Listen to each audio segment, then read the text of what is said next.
Shalom, selamat malam. Terima kasih karena Anda sudah meluangkan waktu untuk menjadi konseli pada kesempatan ini. Terima kasih. Jadi perkenalkan saya sebagai konselor Naila Selendu. Mungkin akan membantu lewat bimbingan konseling ini. Shalom, selamat malam. Terima kasih karena Anda sudah datang untuk mengikuti sesi konseling hari ini. Bagaimana kabarmu? Selamat malam. Saya baik, tetapi akhir-akhir ini saya merasa cukup tertekan dan lelah karena tugas yang banyak. Dan juga karena saya membagi waktu dengan mengikuti organisasi yang ada di kampus yang memang begitu padat. Baik, bisa kamu ceritakan lebih lanjut apa yang membuatmu merasa tertekan? Eh, saya memang sering terlambat dalam mengumpulkan tugas. Selain itu, saya juga sulit membagi waktu antara kuliah, organisasi yang ada di kampus, dan waktu istirahat saya. Baik-baik. Sejak kapan kamu merasakan kesulitan tersebut? Itu kurang lebih sejak pertengahan semester ini, dimana tugas semakin banyak dan jadwal kegiatan yang di organisasi juga begitu semakin padat. Baik-baik. Menurut kamu, apa penyebab utama sehingga tugas sering terlambat diselesaikan?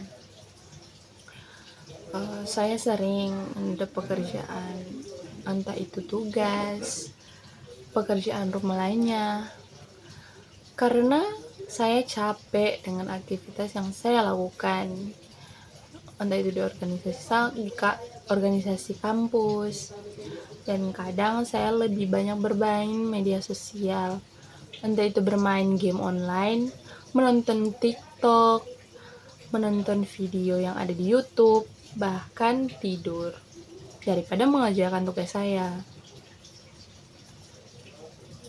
Bagaimana perasaan kamu ketika menyadari bahwa tugas belum selesai menjelang batas pengumpulan atau deadline? Saya merasa cemas, panik, takut, karena kan itu sudah mau mendekati deadline. Dan akhirnya saya menyesal karena kesalahan saya tidak mengerjakannya lebih awal, padahal masih banyak waktu. Baik-baik. Apakah kondisi tersebut bisa memengaruhi hasil belajar atau nilai di kelasmu? Ya, memang beberapa nilai tugas saya menurun, ya karena tadi bisa juga terlambat mengumpulkan tugas. Itu sih. Baik. Saya menghargai kejujuranmu. Jadi menurut saya langkah pertama adalah kamu harus belajar mengelola waktu dengan lebih baik. Apakah kamu pernah membuat jadwal harian atau daftar prioritas tugas Anda? Memang pernah, tetapi saya tidak melakukan itu secara konsisten.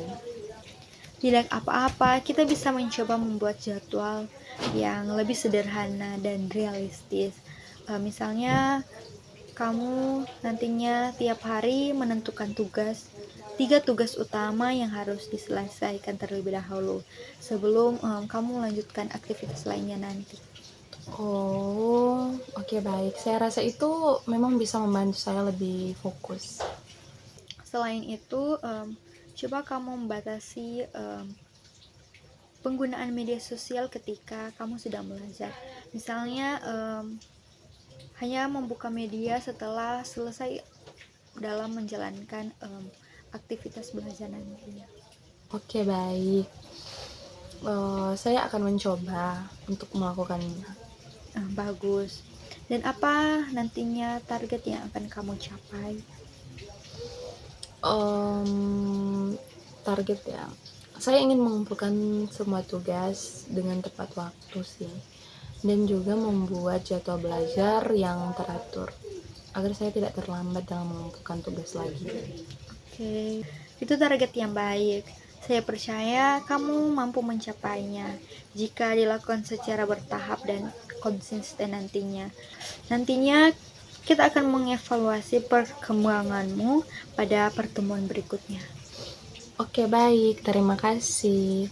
Saya merasa lebih tenang setelah berbicara tentang masalah saya dan juga mendapatkan solusi dari Anda. Sama-sama, tetap semangat ya dan jangan ragu untuk mencari bantuan jika mengalami kesulitan lagi. Sampai bertemu di sesi berikutnya. Baik, terima kasih. Sampai jumpa. Terima kasih. Shalom.